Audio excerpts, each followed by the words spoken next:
esposa y yo estamos muy contentos de estar con ustedes.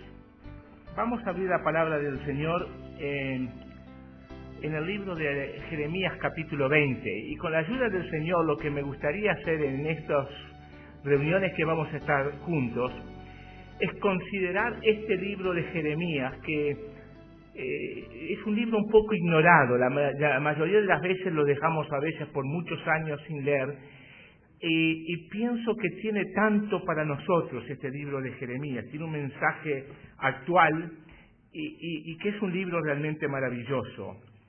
Jeremías capítulo 20. Ahora, el libro de Jeremías tiene 52 capítulos, y sería muy difícil convencer al hermano don David que me deje dar 52 sermones en 4 días.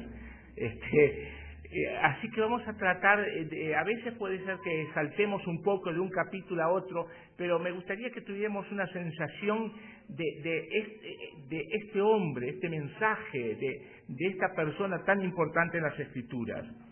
Jeremías 20, verso 1, dice así: Y Pasur, sacerdote, hijo de Immer, que precedía por príncipe en la casa de Jehová, oyó a Jeremías, que profetizaba estas palabras. Hirió Pasur a Jeremías profeta y púsolo en el cepo que estaba a la puerta de Benjamín, en lo alto, la cual conducía a la casa de Jehová.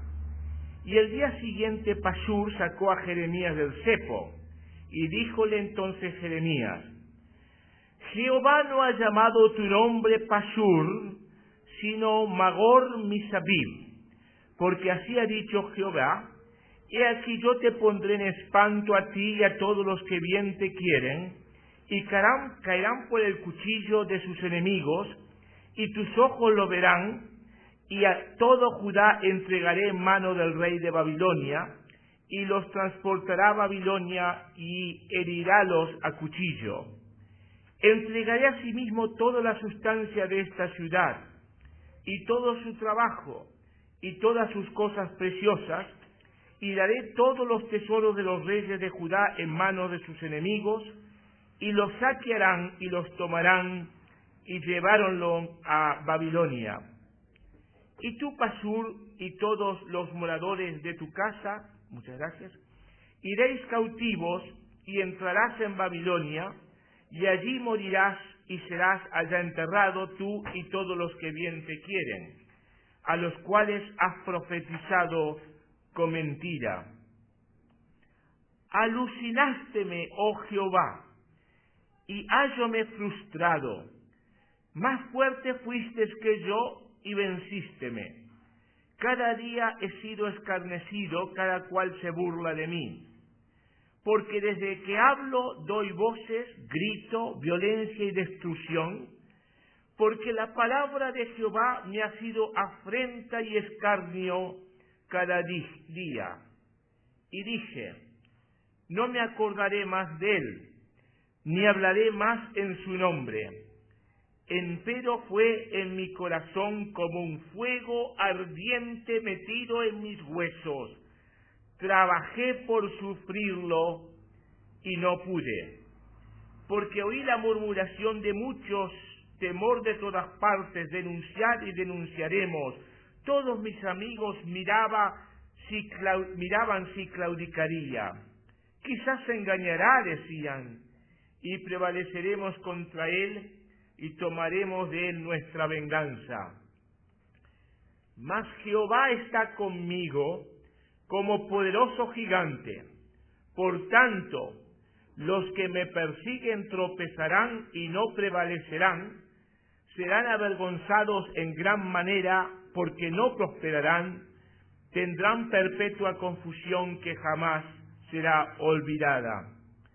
Oh Jehová de los ejércitos, que sondas los justos, que ves los riñones y el corazón, vea yo tu venganza de ellos, porque a ti he descubierto mi causa. Cantad a Jehová, load a Jehová, porque ha librado el alma del pobre de manos de los malignos. Maldito el día en que nací, el día en que mi madre me dio a luz no sea bendito. Maldito el hombre que dio nuevas a mi padre diciendo: hijo varón te ha nacido. haciéndole alegrarse así mucho. Y sea el tal hombre como las ciudades que asoló Jehová, y no se arrepintió, y oiga gritos de mañana y voces a mediodía. ¿Por qué no me mató en el vientre? Y mi madre me hubiera sido mi sepulcro, y su vientre concebimiento perpetuo. ¿Para qué salí del vientre? ¿Para ver trabajo y dolor, y que mis días se gastasen en afrenta? Capítulo 21, la primera frase. Palabra que fue a Jeremías de Jehová. Vamos a tener una palabra de oración. Bendito Padre, te damos gracias por este privilegio de leer tu santa palabra. Y Padre, al meditar en ella, pedimos que tú nos ilumines, nos des corazones receptivos a tu Santo Espíritu. Y Padre, que el nombre del Señor sea glorificado. Señor, miramos a ti y te bendecimos en el nombre precioso del Señor Jesucristo. Amén. Quisiera empezar cada vez que tenemos nuestra meditación junta con algunas de las similitudes entre Jeremías y el Señor Jesucristo. El doctor Carlos Feinberg, que escribió un libro excelente sobre el libro de Jeremías, marca 16 similitudes. Y yo voy a marcar una diferencia. Jeremías estuvo muy deprimido. El Señor Jesucristo nunca estuvo deprimido, ni aún en la cruz, cuando dijo, Dios mío, ¿por qué me has desamparado? En Mateo capítulo 16 dice la Escritura que vinieron a la región de Cesarea de Filipo diciendo, ¿quién dicen los hombres que es el Hijo del Hombre?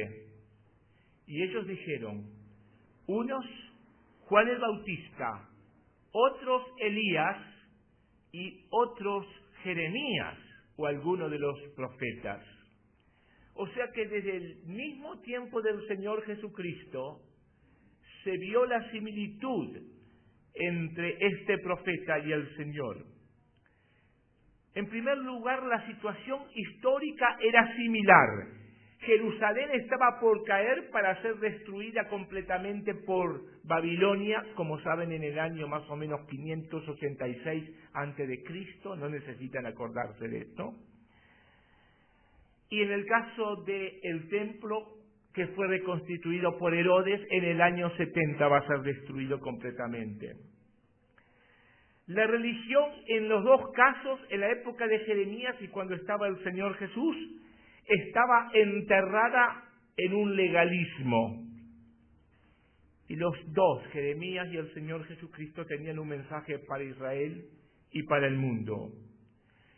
Pero lo que a mí me fascina de Jeremías es el lenguaje, cómo se expresa, porque es un hombre que, yo les diría que del Antiguo Testamento yo siento que es una de las personas que conozco mejor. Me doy cuenta el tipo de persona que es. Y el Señor Jesucristo y Jeremías hacen lo mismo, hablan usando ejemplos y cosas de todos los días. Hablan de ovejas, el Señor, viñas, sembrador, casas, inundaciones, lluvias, nubes. Jeremías habla de distintas clases de animales, quizás podamos ver algunos versículos. Es interesante que Jeremías y el Señor Jesucristo vienen de lo que alguna gente dirían de una tradición alta. Jeremías, el sacerdocio y el profeta, y el Señor Jesucristo, según la carne, de la línea de David, el rey más famoso de la historia del pueblo de Israel.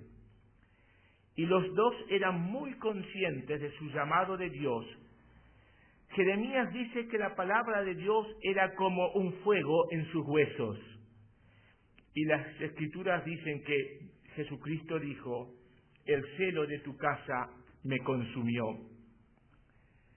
Ahora, esta es una escritura muy interesante. Yo el título de esta meditación es muy sencillo, le llamo Jeremías en el cepo, Y puedo decir que Jeremías es un hombre que tiene una vida llena de contrastes. Ahora, si a ustedes les gusta la música como me gusta a mí, saben que en una buena música existe la habilidad de combinar sonidos suaves y sonidos fuertes, sonidos dulces como el arpa o el sonido grave de los tambores o el contrabajo. Y si fuéramos a un parque de diversiones, hay algo que en el Río de la Plata le llamamos la montaña rusa. ¿Acá se llama así? La montaña rusa.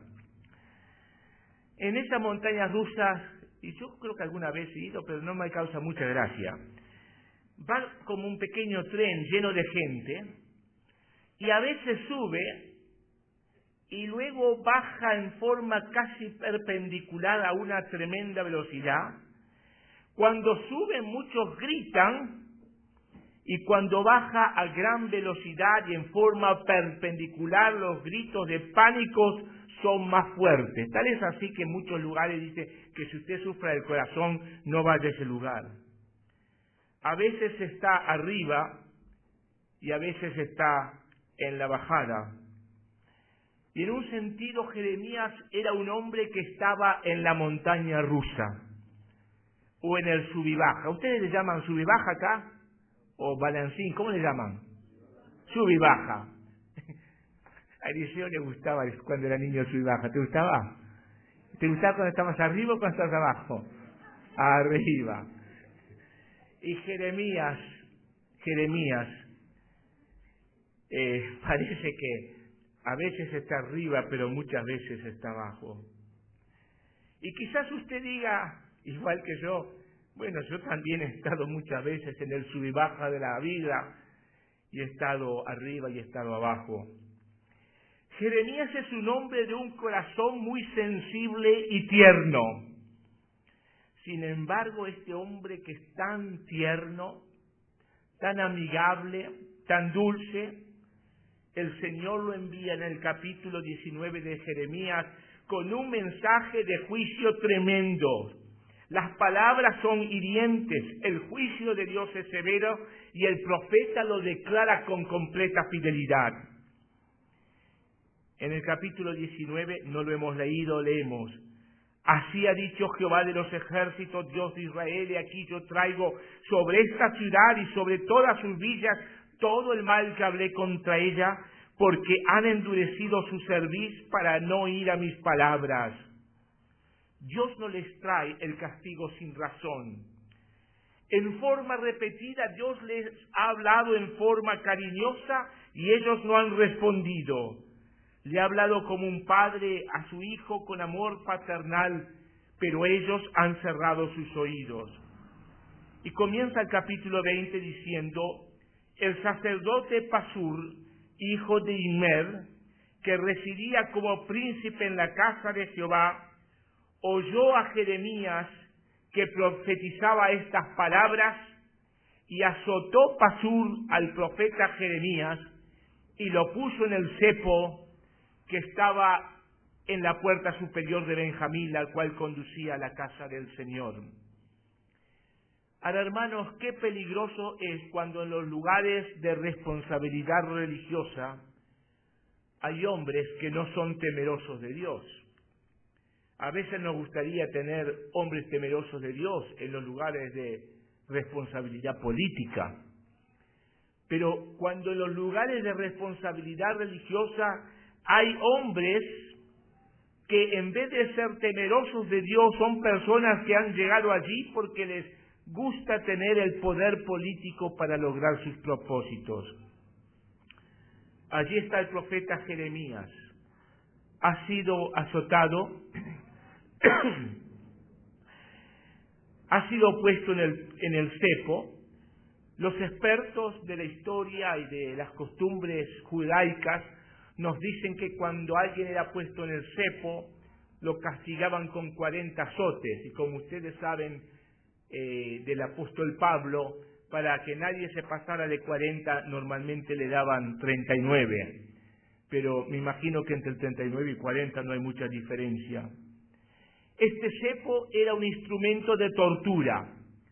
se ponían las manos, los pies y el cuello, y la persona quedaba media doblada, como cuando uno dobla una tortilla, y quedaba completamente inmovilizado. Y yo me imagino esa noche al profeta Jeremías preguntándose con palabras semejantes a esta: Señor, yo traté de ser fiel a ti. Yo les dije el mensaje que tú me diste que diera, y mira lo que me han hecho. Me han azotado, me han puesto en el cepo. Qué apropiadas son las palabras de nuestro Señor y Salvador. Estas cosas os he escrito para que tengáis paz. En el mundo tendréis aflicción, mas confiad. Yo he vencido al mundo. Juan 16:33. Allí está el profeta en el cepo. Le duele todo el cuerpo por los azotes que injustamente ha recibido. A mí no me podían poner en el cepo porque no me podían doblar lo suficiente. No sé, me tendrían que hacer una medida, me imagino. Y pienso cuánto han sufrido los hombres fieles de Dios en el curso de la historia por su fidelidad al Señor. El mismo Señor nos dice en Lucas 13, es necesario que hoy y mañana y pasado siga mi camino, porque no es posible que un profeta muera fuera de Jerusalén. Jerusalén, Jerusalén, que matas a los profetas y apedreas a los que son enviados a ti. ¿Cuántas veces quise juntar a tus hijos como la gallina sus polluelos debajo de sus alas, y no quisiste?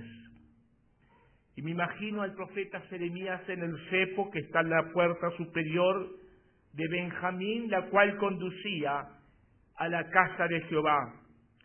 Él podía ver a aquellos que iban al templo, algunos quizás con un propósito honesto, otros nada más que para aparentar. Y pienso que Jeremías podía pensar cómo se regocijaba él cuando iba a la casa del Señor. Pero todo lo que puede ser ahora es ver el camino. Y esto nos hace acordar cuando en el libro de los Hechos de los Apóstoles, allí está Pablo y Silas. ¿Se acuerdan Pablo y Silas? Creo que ustedes estuvieron hablando de Marcos, ¿no es así? Y de Bernabé, ¿estuvieron hablando de eso? Y ¿saben una cosa que yo pienso? Que Marcos se perdió la oportunidad de estar en la cárcel. Se perdió el privilegio de estar en ese lugar feo, nauseabundo, sucio, sin luz. Y se perdió la oportunidad de alabar a Dios con el apóstol Pablo y Silas.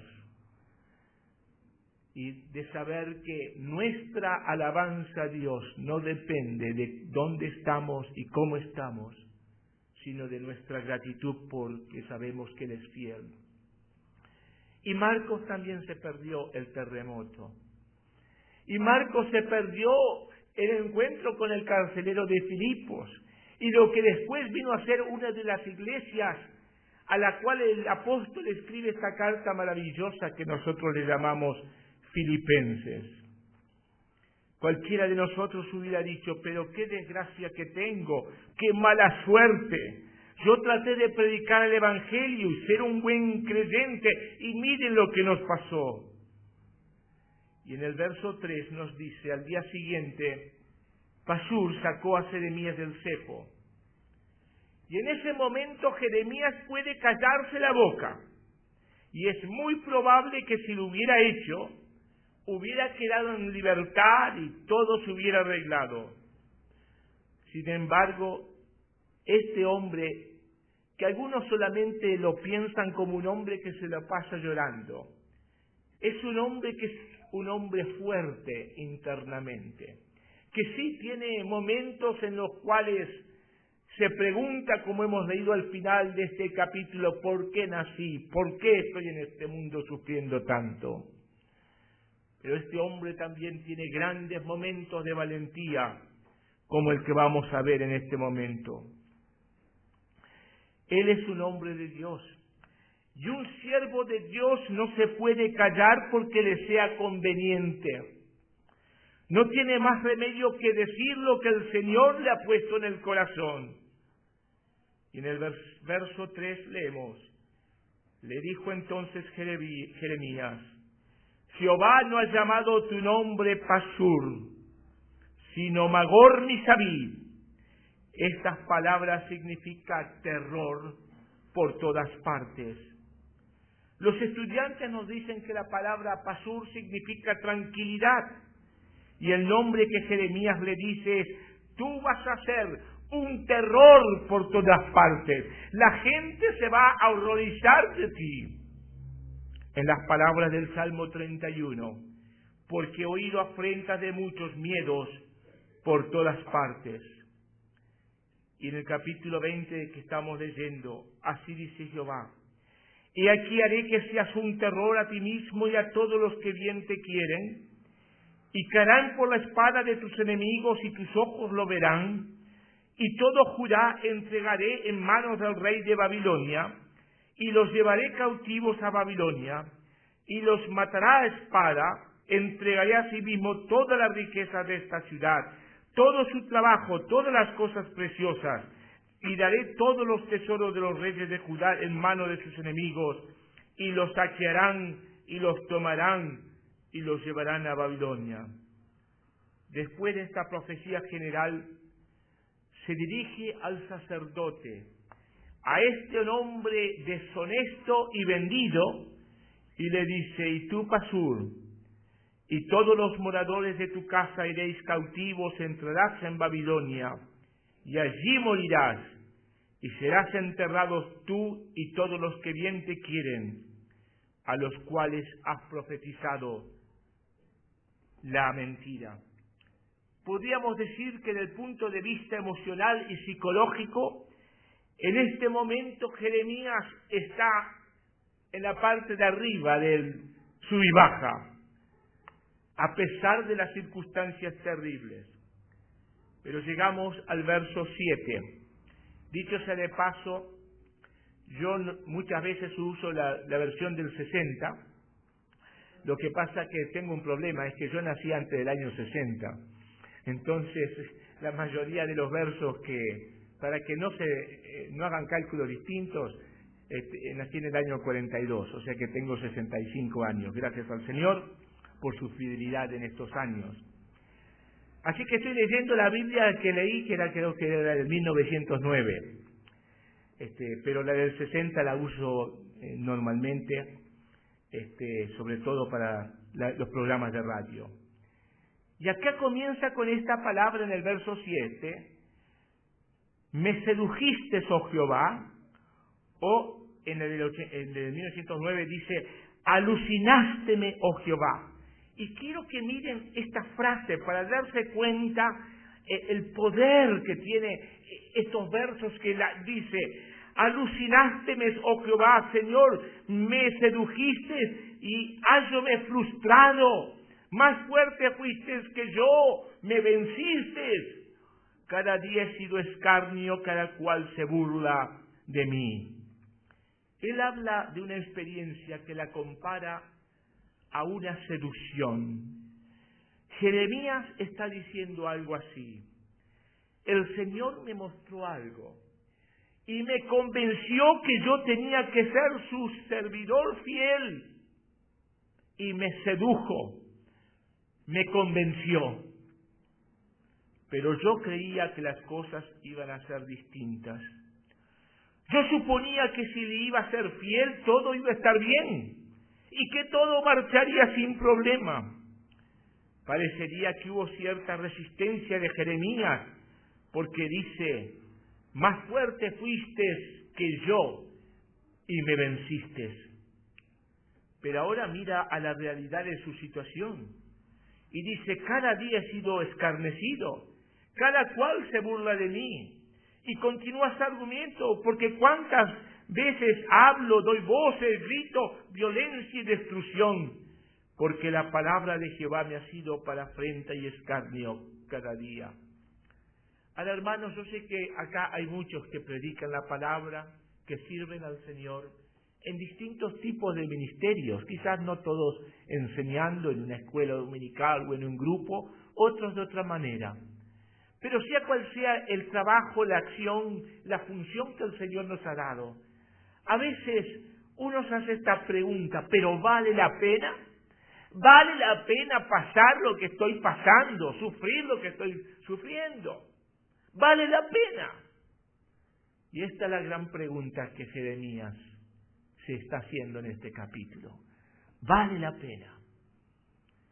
Y hermanos, por supuesto que vale la pena.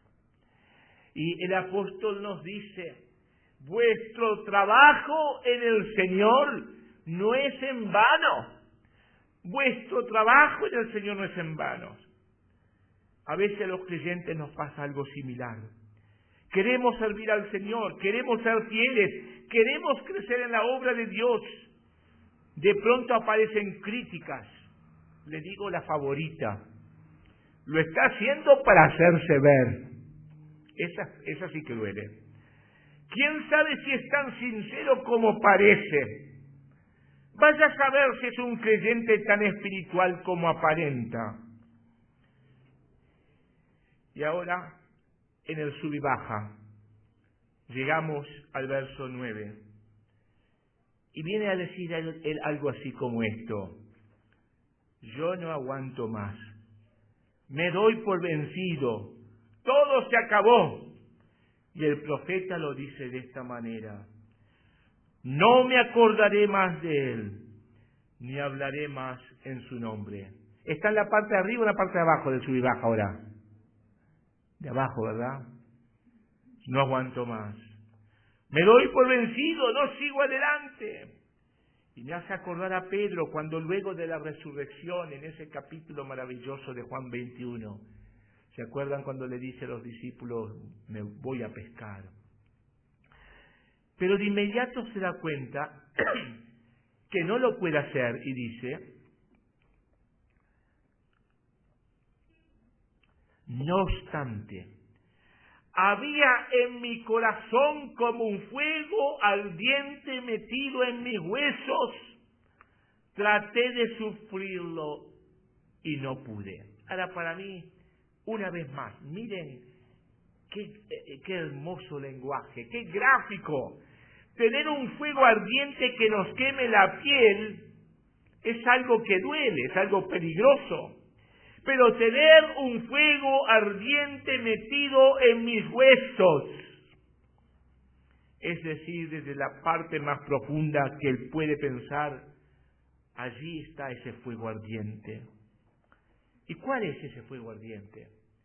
Es el fuego de la palabra de Dios. Es el fuego del don de Dios en 2 de Timoteo, por lo cual te aconsejo que despiertes o avives el fuego del don de Dios. Y en Jeremías 5 leemos, por tanto así ha dicho Jehová de los ejércitos, porque dijeron estas palabras, y aquí yo pongo mis palabras en tu boca por fuego, y a este pueblo por leña, y los consumirá. Notemos mis palabras en tu boca por fuego.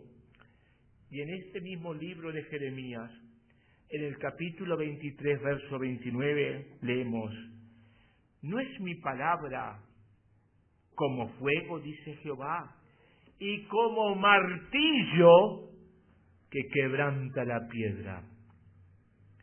Sabemos que una piedra, el fuego normalmente no le hace mucho, ¿verdad?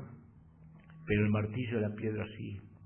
Y la palabra del Señor es como fuego y como martillo. ¿Se acuerdan lo que dijeron los discípulos cuando se encontraron con aquel extranjero en el camino a Emaús? Aquel extranjero que era el Señor Jesucristo. Y las palabras las tenemos en Lucas 24, y dice, y se decían el uno al otro, ¿no ardía nuestro corazón en nosotros mientras nos hablaba en el camino y cuando nos abría las Escrituras? O en las palabras del Salmo 104, dulce será mi meditación en él, yo me regocijaré en Jehová. Pero qué triste es cuando llegamos a la situación de la iglesia en Éfeso, que se nos dice en Apocalipsis 2.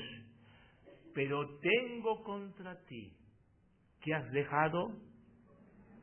Has dejado tu primer amor. Hermanos, muchos de nosotros hemos dejado el primer amor, ¿verdad? Pero el Señor Jesucristo, en su gracia, Él quiere que volvamos con todo el fervor y el ardor del primer amor.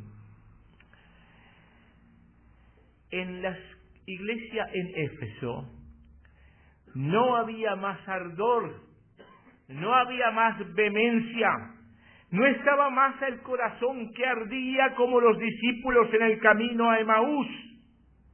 Y por supuesto que no podían decir como el profeta Jeremías: traté de sufrirlo, traté de contenerlo, traté de echarle agua al fuego, y no pude. El fuego se hacía más grande. Y nos hace acordar de las palabras del apóstol Pablo en 1 Corintios 9. Pues si anuncio el Evangelio no tengo por qué gloriarme, porque me es impuesta necesidad, y ay de mí si no anunciare el Evangelio. Es decir, el profeta nos dice cómo le fue imposible rehusar de ser un mensajero de Dios. Jeremías es un hombre que tiene un mensaje que le quema los huesos. Si esto no es algo real, si esa imagen no es muy gráfica, no sé qué podemos decir. ¿Cuántos de nosotros tenemos ese ardor por el Señor y por sus cosas? El profeta Amós lo expresa de una manera muy gráfica en el capítulo 3, al decir: si el Señor ruge, ¿quién no le temerá? Si habla, creo que el término ahí dice: si el león ruge, ¿quién no le temerá? Si habla Jehová el Señor, ¿quién no profetizará?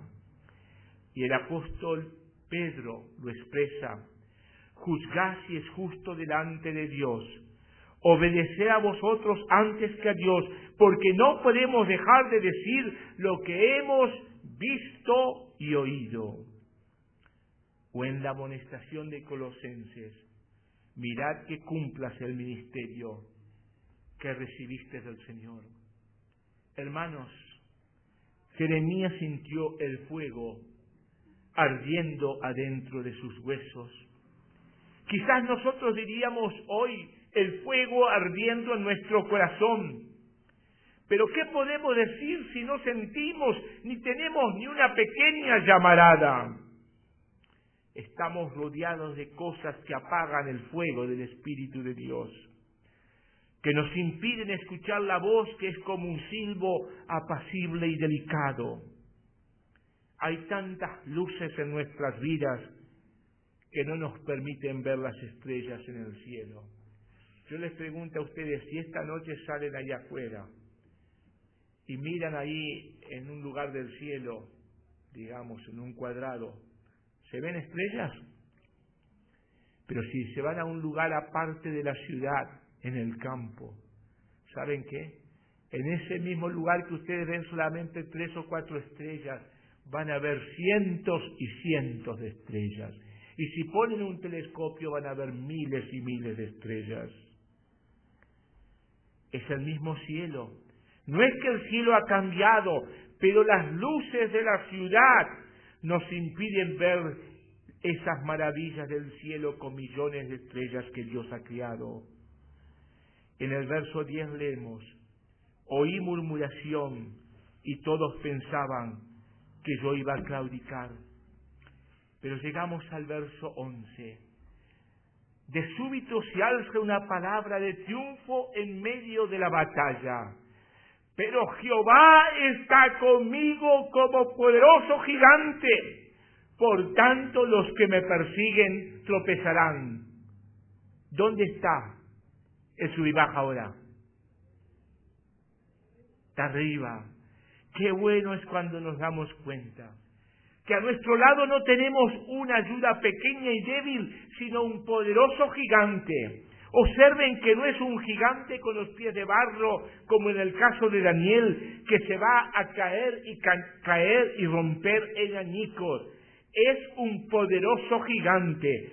Otras traducciones usan la palabra un poderoso terrible.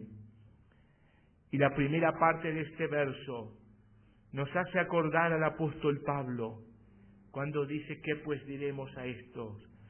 Si Dios está por nosotros. Lo cual significa, dado que Dios está por nosotros, ¿quién contra nosotros? Y luego agrega en el verso 37, antes en todas estas cosas, somos más que vencedores por medio de aquel que nos amó, por lo cual estoy seguro, y creo que son 10, ni la muerte ni la vida, ni ángeles ni principados, ni potestades, ni lo presente ni lo porvenir, ni lo alto ni lo profundo, ni ninguna otra cosa creada nos podrá separar del amor de Dios que es en Cristo Jesús, Señor nuestro. Jeremías dice que el gigante está con él. El apóstol Pablo nos dice que no hay nada ni nadie que nos pueda apartar del amor de Dios en Cristo Jesús.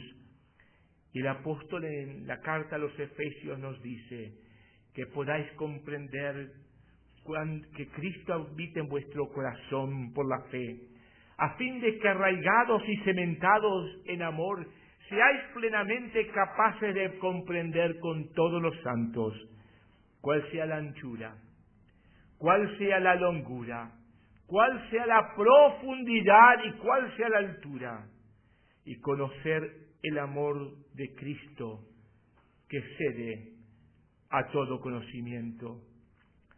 Pero volvamos al poderoso gigante.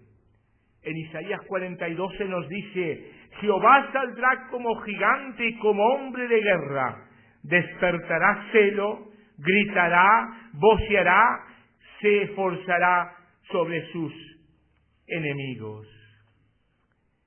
Y hermanos, hemos leído esta parte del verso 14 al 18, que es una de las porciones de la Biblia que nos muestra claramente la tristeza profunda del ser humano.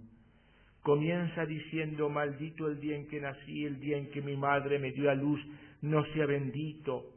Y luego siguen frases similares que muestran su tremenda angustia y dolor. Y en el verso 18 se pregunta: ¿para qué salí del vientre? Antes se estaba gozando en el hecho que Jehová estaba con él como un poderoso gigante, pero ahora el sub y baja cambió y ahora está abajo, muy abajo. Y se pregunta: ¿por qué nací? ¿Vale la pena vivir? Es que en esos versos como estos que nos damos cuenta que la Biblia es la palabra de Dios, que nos dice la verdad, que nos dice claramente qué es lo que los hombres sintieron adentro. Las biografías escritas por hombres tratan de ignorar las debilidades, los pecados y los vicios de sus héroes. Nuestros héroes de la independencia eran perfectos, nunca hicieron nada malo. Porque en los libros tratamos de escribir nada más que las cosas lindas que hicieron. La palabra de Dios, cuando habla de un rey o un profeta, dice exactamente lo que la persona hizo, dijo y en este caso lo que la persona pensó. Pero este hombre no se queda allí deprimido para siempre. Hemos leído en el verso 1, la primera frase del capítulo 21, palabra de Jehová que vino a Jeremías, y continúa el mensaje.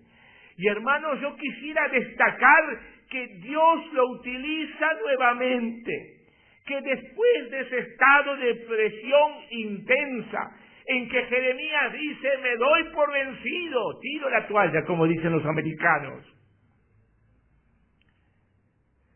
Dios a este hombre que estaba triste, desanimado, descorazonado y deprimido, lo vuelve a usar. Y el Señor hace esto mismo en el día de hoy. De esa misma boca en que han salido estas palabras de desesperación, van a salir palabras de gozo, paz y confianza. En el capítulo 33, verso 6, tenemos uno de los tantos versículos que nos dan la promesa de bendición. He aquí yo hago subir sanidad y medicina, y los curaré y les revelaré abundancia de paz y de verdad. Observen que el Señor provee el remedio, o sea, la medicina y la sanidad, pero agrega, yo los sanaré. Y por supuesto se refiere a la sanidad espiritual. Pero ahí no termina, pues les promete abundancia de paz y de verdad. O como dice en otra traducción, tiempos de abundancia de paz y de verdad. Es ese mismo profeta que lo hemos visto ahí tan deprimido que va a decir en el libro de Lamentaciones: es por la misericordia de Jehová que no somos consumidos, porque nunca decayeron sus misericordias, nuevas son cada mañana, grande es tu fidelidad. Mi porción es Jehová, dijo mi alma, por tanto en él esperaré.